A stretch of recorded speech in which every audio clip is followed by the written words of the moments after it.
All right, guys, in this lesson, we're gonna look at how to break up a fight. Now, we're gonna look at this, we're doing it inside the bar, but we're gonna look at it outside the club. Working outside the club, standing at the door, I saw a lot of people get into fights.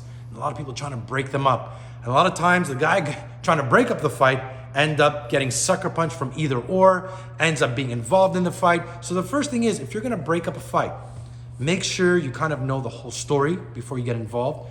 Be careful because their adrenaline is already in that fight mode and you're coming into it. So you have to be very aware. And even if you're coming in and you want to break up the fight, maybe try to control the situation, there's a method even to that. So if I have both guys here and they're like mouthing off and I decide to break up the fight, I'm going to bring my hands up. The first thing I'm going to do, the last thing I want to do is go right in the middle. Why? Because any of them could sucker punch me here, the other arm. So I'm going to pick one where I'm going to use the blade of my forearm where I could. The reason why I want to use the blade of my forearm was I can feel that if he decides to punch or do anything, I could feel the shoulder and I could move. And at any point I want to strike, I could just go boom, release right there. The other hand is going to be here where I'm creating distance with the second person. That if I need to strike, I can strike here. I could strike up.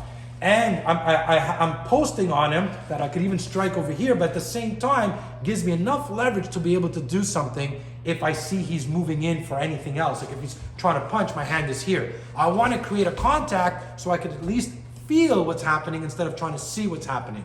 Now, what I like to do when I decide who I'm going to use, right? I'm going to pick the one that I feel that I'm communicating the best with, the one I feel that not the one who's being the aggressor, the one who's not being the aggressor, where I feel like at some point I'm protecting the one that I think is about to get a beating. I'll be like, look, man, and I'm gonna talk to him, right? Or I'm gonna be like this and my hand's gonna be here. If I decide to shift, if I decide to shift, then I might be here and I'm gonna try to use verbal to de-escalate the situation.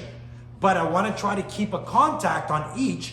And again, at any point, let's say these guys are getting closer together, I might be here. At any point I decide to strike, closest weapon to closest target, I have my elbows. But the idea, guys, is you don't want to get into a fight. Over here, I'm going to try to control it. I'll use verbal to try to de-escalate it. Now, if you're a security guard, right, if you're a security in the club, this is very dangerous. And I've seen this happen many times. Where the two guys are fighting, so just get close, like you guys are here, and the security guard is going to come here and grab one guy. And then the other guy is gonna punch him out because I just held him. So you gotta be very careful if you're in security and you're breaking up a fight. You wanna make sure you're at least two guys going after each one. And if you take this guy out here, is that you're shifting the weight here and you're pushing him away.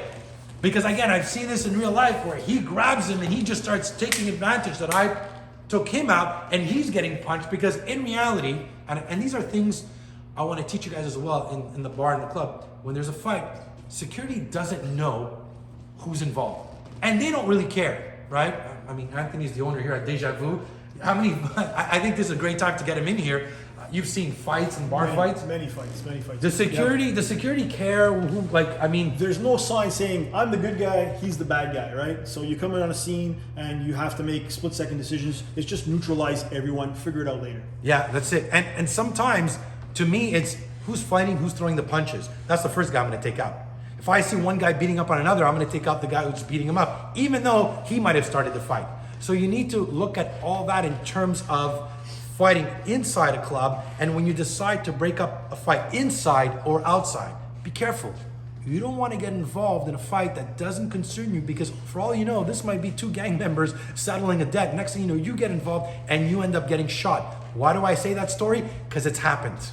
So be always conscious and aware of any decision you decide to make at that very moment when you decide to either break up a fight, and if you're security, take out the guy who's being the most aggressive, the guy who's fighting, and again, go into the traps, and then if necessary, release and go into the strikes. So I hope you guys enjoyed the lesson. I'll see you next time.